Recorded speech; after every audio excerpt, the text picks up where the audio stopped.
estamos pensando juntos en los 4 temas más importantes de la vida: verdad, identidad, sexualidad y responsabilidad. En los encuentros anteriores establecimos las bases de la verdad y la identidad, y ahora ya estamos listos para abordar el tercer tema, uno que nos interesa a todos: la sexualidad.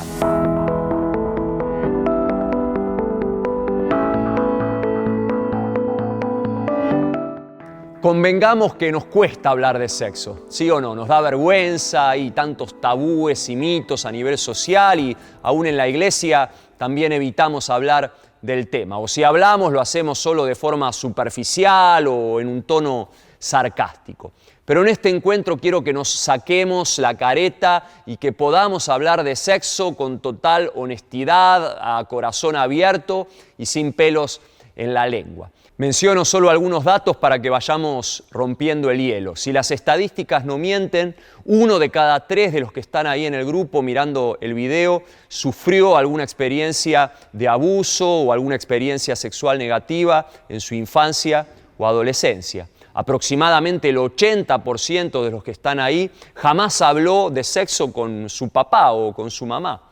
Probablemente más del 70% de los que están ahí vieron alguna vez pornografía, y el 100% de los que están ahí, sin lugar a dudas, el 100%, es decir, todos tienen algún concepto errado o tergiversado respecto a la sexualidad.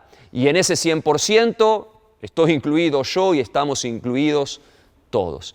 Por eso necesitamos hablar de sexo, y necesitamos hacerlo a la luz de la Biblia, de la palabra de Dios, la verdad eterna de Dios, que tiene muchísimo para enseñarnos al respecto. Pero antes de seguir, quiero que se tomen unos minutos para debatir esta pregunta ahí en el grupo.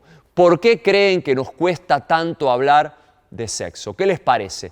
Charlen algunos minutos ahí en el grupo. ¿Por qué nos cuesta hablar de sexo?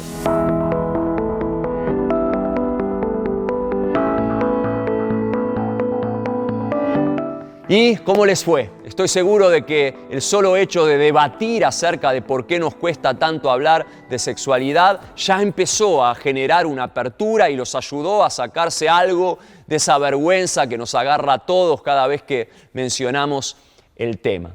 Saben, Dios no se avergüenza de la sexualidad, porque precisamente fue Él quien la inventó, fue su idea. Por eso lo primero que tienen que saber acerca del sexo es que el sexo es bueno. Como todo lo que Dios creó, el sexo es algo puro, santo, sagrado, no tiene nada de malo, ni pecaminoso, ni chancho. Fuimos los seres humanos los que corrompimos ese carácter puro del sexo, pero la Biblia enseña que Dios creó al ser humano a su imagen, lo creó a imagen de Dios, hombre y mujer los creó, es decir, Dios nos creó como seres sexuados. Él creó la sexualidad humana, dice hombre y mujer los creó, y más adelante agrega que Dios miró todo lo que había hecho y consideró que era muy bueno. De nuevo, como todo lo que Dios creó, el sexo es bueno, muy bueno. Lo segundo que tienen que saber acerca del sexo es que el sexo es físico, psíquico y espiritual. Una de las grandes mentiras contemporáneas respecto a la sexualidad es que solo se trata de algo físico. Lamentablemente hoy muchísimas personas piensan en el sexo como algo meramente físico, corporal, como si se tratara de un deporte. Creen que el sexo es como el fútbol o como el rugby o como el tenis, y piensan, bueno, si nadie sale lastimado, embarazado o con alguna enfermedad de transmisión sexual, ¿cuál es el problema? Divirtámonos, juguemos el partido. El problema es que el sexo no es algo solamente físico, y la supuesta diversión física muchas veces trae profundas consecuencias a nivel emocional, psíquico, espiritual, cuando usamos nuestra sexualidad de forma no adecuada. Por eso, por favor, entendamos que sexo es muchísimo más que un pene adentro de una vagina. Eso es solo genitalidad, pero no tenemos que confundir genitalidad con sexualidad. La sexualidad involucra la totalidad de nuestro ser, nuestro cuerpo sí, pero también nuestra mente, nuestras emociones y nuestro espíritu. Y saben, como somos una unidad y la sexualidad involucra, abarca absolutamente todo nuestro ser, dice la Biblia que el hombre deja al padre y a la madre y se une a su mujer y los dos se funden en un solo ser. Es muy importante que entiendan que en una relación sexual se produce una fusión completa, una unión psíquica, física y espiritual entre dos personas. Es una fusión, una unión total. De nuevo, sexo no es solo coito o penetración, no es una función biológica más como comer o respirar. Saben, los que piensan en el sexo solo en ese plano físico caen en una enorme trampa y se hieren a sí mismos en el nivel más profundo del ser, que es su intimidad. Lo tercero que tienen que saber acerca del sexo es que el sexo es femenino o masculino. Esto significa que no existe un tercer sexo, ni un cuarto, ni un quinto, ni un sexto. Solo hay dos. Solo existen dos posibilidades. Y saben, esta no es una afirmación religiosa, es una afirmación estrictamente científica, biológica. Cuando un espermatozoide fecunda un óvulo, o bien se produce una combinación de un cromosoma X con un cromosoma Y, que da como resultado que nazca un varón, o bien se produce la combinación de un cromosoma X con otro cromosoma X, que da como resultado que nazca una mujer. Solo existen dos posibilidades, o nace un varón o nace una mujer. Y de nuevo, esta no es una afirmación religiosa, dogmática, sino estrictamente científica. Por eso cuando un ecógrafo hace la ecografía a una mamá, le dice, bueno, acá veo que hay un pene, va a ser un varón, o ante la ausencia de ese pene, ante la presencia de una vagina, dice, bueno, acá hay una mujer, no presenta una tercera opción. Lo mismo un antropólogo que descubre unos huesos de hace miles de años y estudia el ADN, va a determinar si esos huesos pertenecieron a un hombre o pertenecieron a una mujer. No hay terceras opciones. Y de ahí la pregunta, ¿no? ¿De dónde surge entonces la ideología de género tan popular en estos días que sugiere que, bueno, sí, en realidad existen diferentes sexos u opciones sexuales? Saben, la ideología de género nace de una filosofía, de una corriente de pensamiento conocida como constructivismo. La filosofía constructivista. ¿Qué enseña esta filosofía? Sencillo, que no existe una realidad objetiva en el mundo, sino que cada uno construye la realidad como se le da la gana.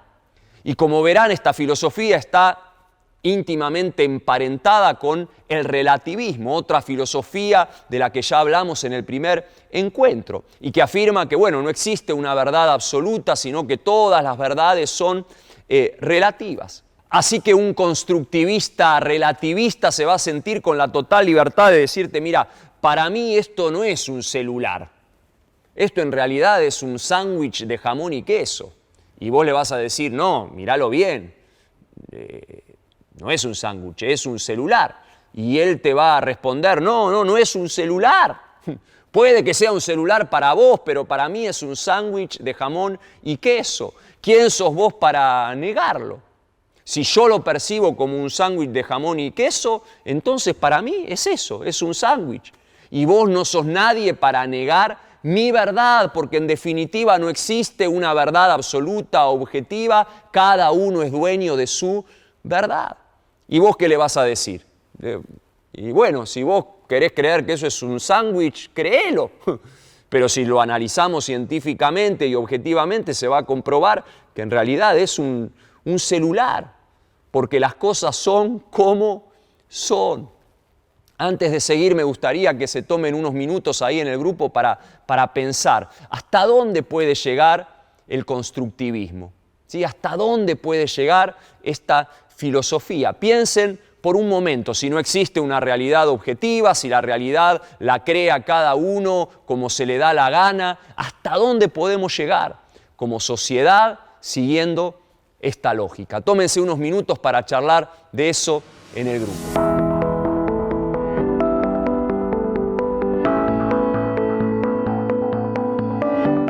¿Y cómo les fue en la charla? ¿Hasta dónde piensan que puede llegar la filosofía constructivista? ¿Sí? ¿Hasta dónde puede llevarnos como sociedad? Seguramente surgieron respuestas súper interesantes ahí en el grupo y no sé si se dieron cuenta, pero en realidad no hace falta usar mucho la imaginación para responder esa pregunta.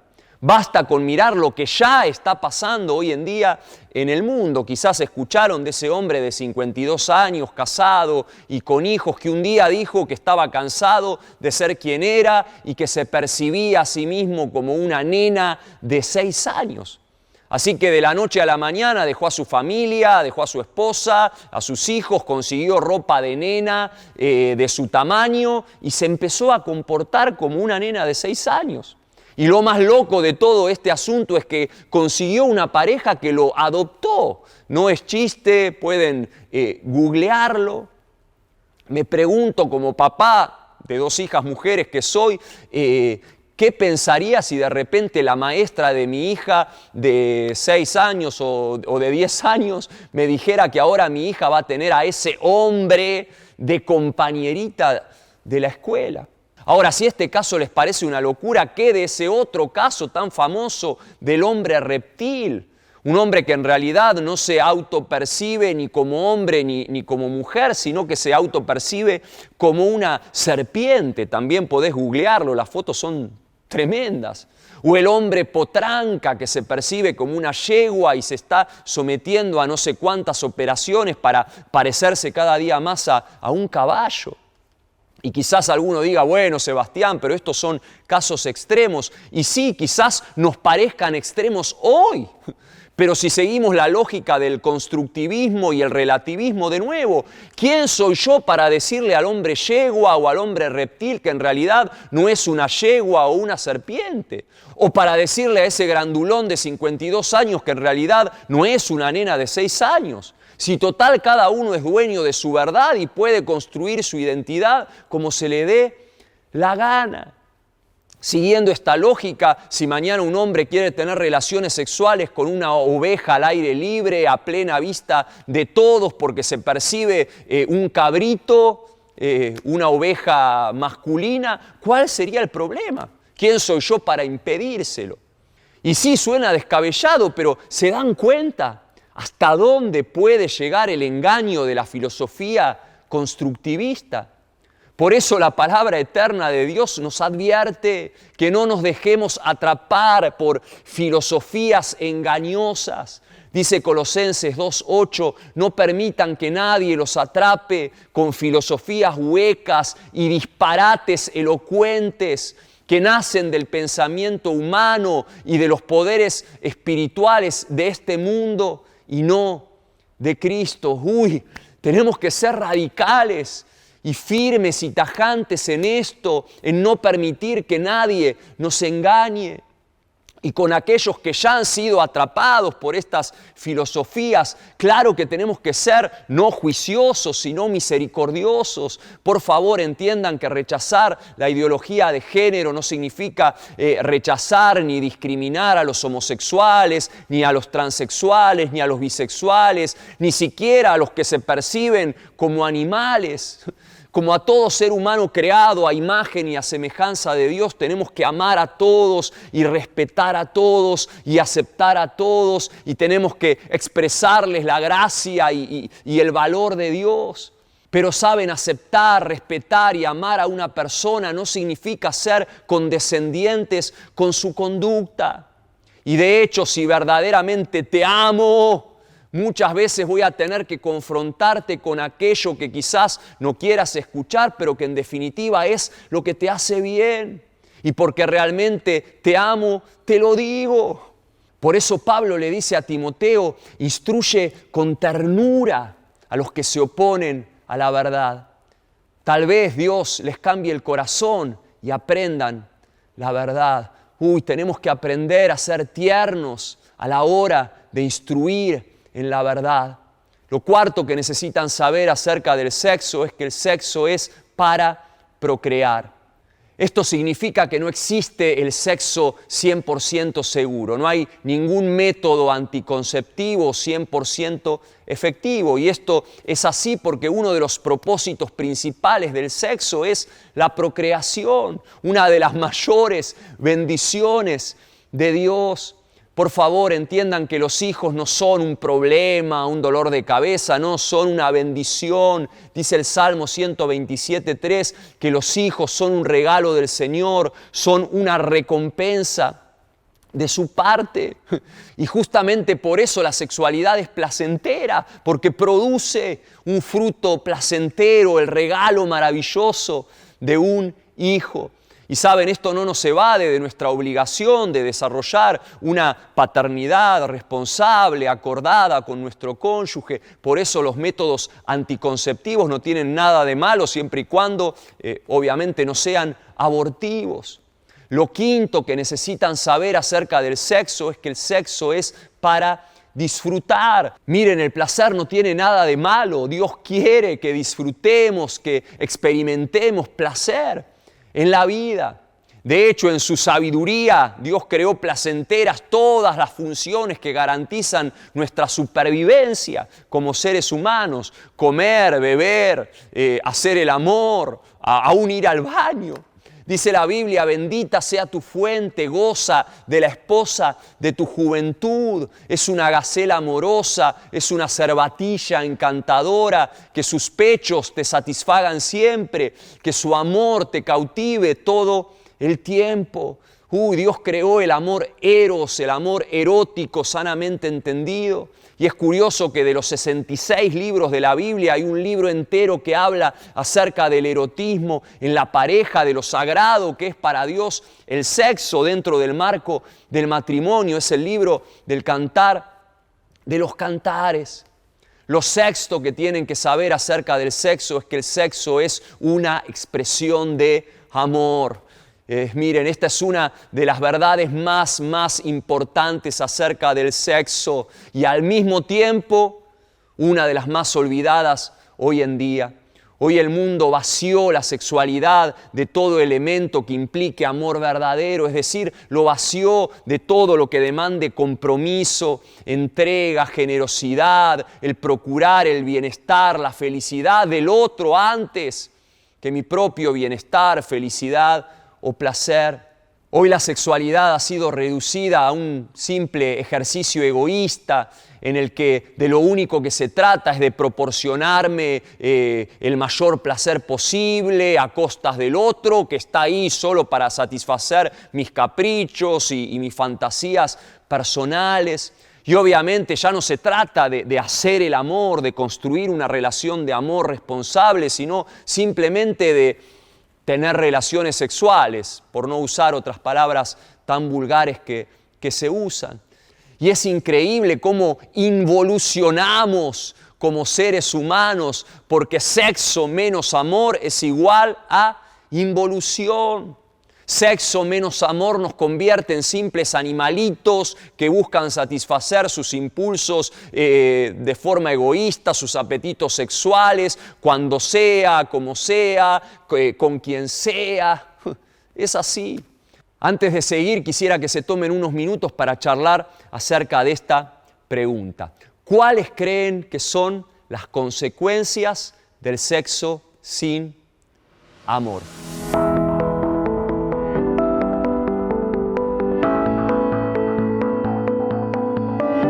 Y obviamente no me refiero al amor entendido como un sentimiento, como un impulso, me refiero al amor verdadero, al amor comprometido, entregado, al que busca el bien del otro. Porque de nuevo, una cosa es querer a alguien y otra cosa es amarla. Si yo te quiero para mí, te quiero porque me haces bien, porque me haces feliz, porque satisfaces alguna necesidad mía afectiva o sexual o la que fuere, pero el centro del querer soy yo. Ahora amarte es justamente todo lo contrario, es salirme de mí mismo para procurar tu bien.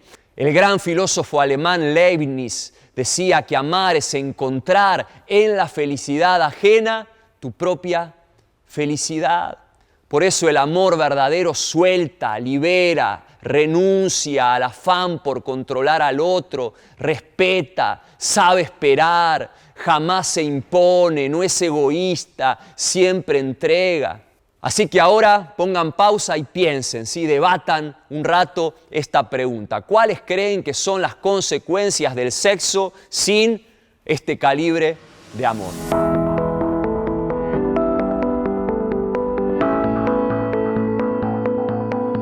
¿Y cómo les fue? Seguramente surgieron ideas súper interesantes. El punto es que cuando vaciamos la sexualidad de todo lo que implique amor verdadero, aquello que fue creado por Dios como algo bueno y destinado a bendecirnos, se termina corrompiendo. Y de allí que el sexo hoy se haya convertido en un arma mortal que literalmente destruye millones y millones de vidas y familias alrededor del mundo. Si les quedan dudas de eso, solo miren las estadísticas de abusos, violaciones, pedofilia, acoso sexual, adicciones a la pornografía, infidelidades, incesto, aborto y todo el daño que estas conductas sexuales provocan en las personas y en las familias.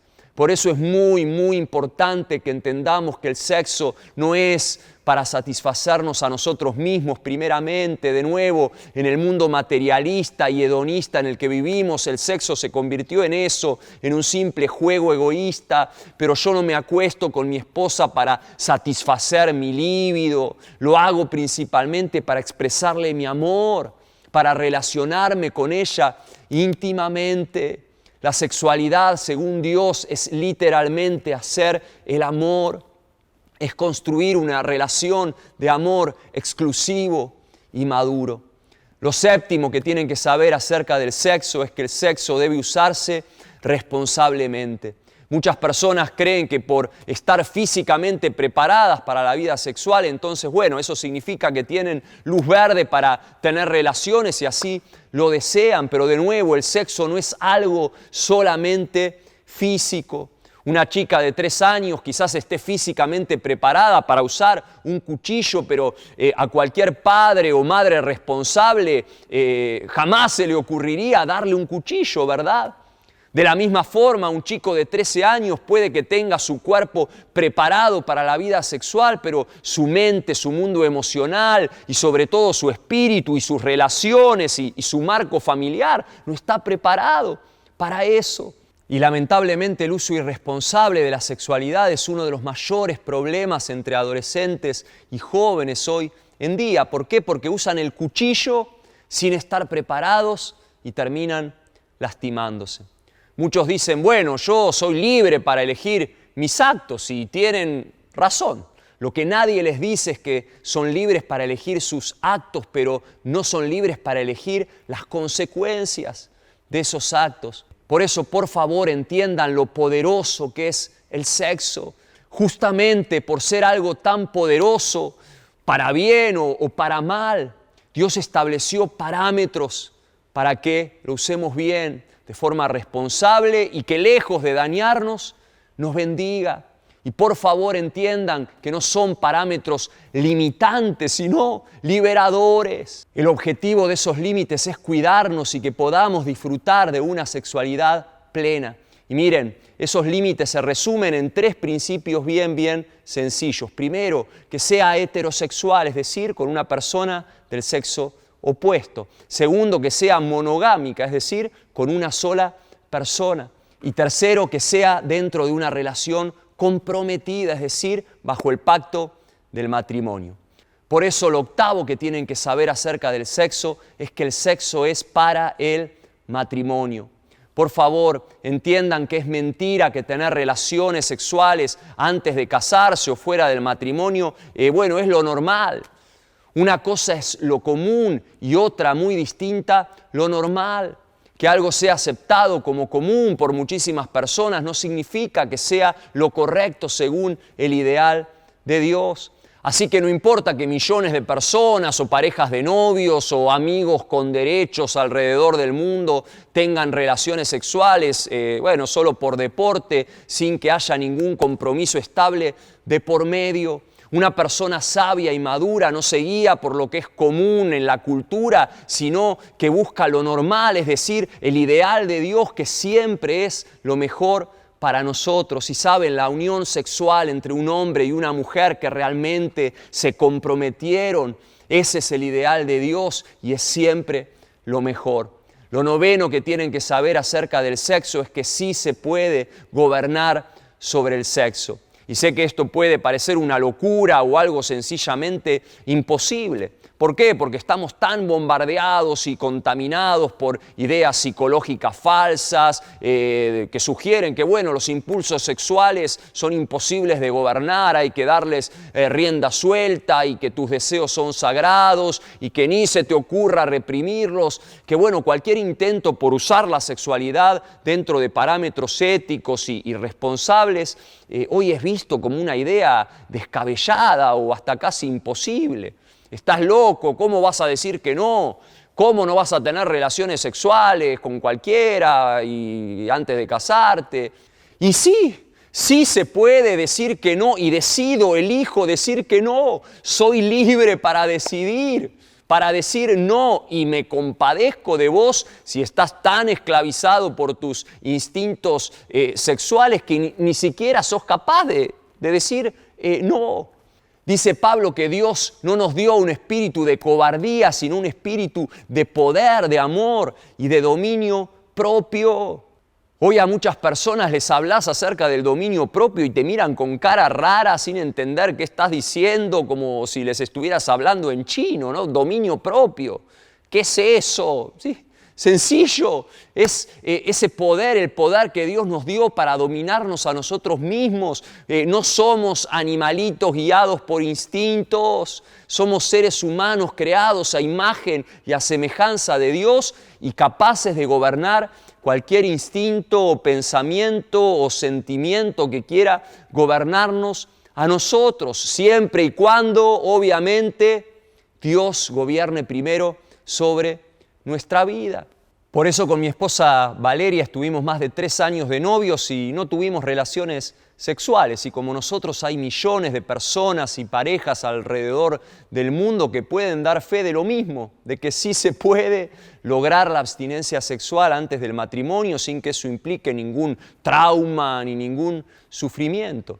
Y no porque seamos extraterrestres o porque Dios nos haya inyectado alguna droga extraña, no, yo soy un hombre de carne y hueso igual a todos, con testosterona corriendo por mis venas y tengo que reconocer que muchísimas veces cuando estábamos de novios me dieron ganas de seguir, cuando estábamos ahí con Valeria, pero entendimos que lo más sabio era esperar y casarnos vírgenes y por eso pusimos límites en los besos, las caricias, lugares de encuentro y demás situaciones que pudieran tentarnos a seguir. Y saben, el sí se puede gobernar sobre el sexo no solo se aplica a la abstinencia sexual antes del matrimonio, también se aplica a la adicción a la pornografía, a la masturbación, a toda conducta sexual desordenada o adictiva y a cualquier ídolo sexual que sientas que te está esclavizando, que es más fuerte que vos y que no lográs controlar.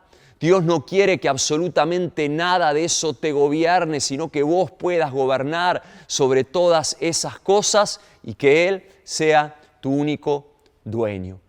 Por eso lo último que tienen que saber acerca del sexo, que por haberlo dejado para el final no signifique que sea lo menos importante, sino todo lo contrario, es una de las cosas más importantes que tienen que saber acerca de la sexualidad, y es que Dios sana cualquier herida sexual.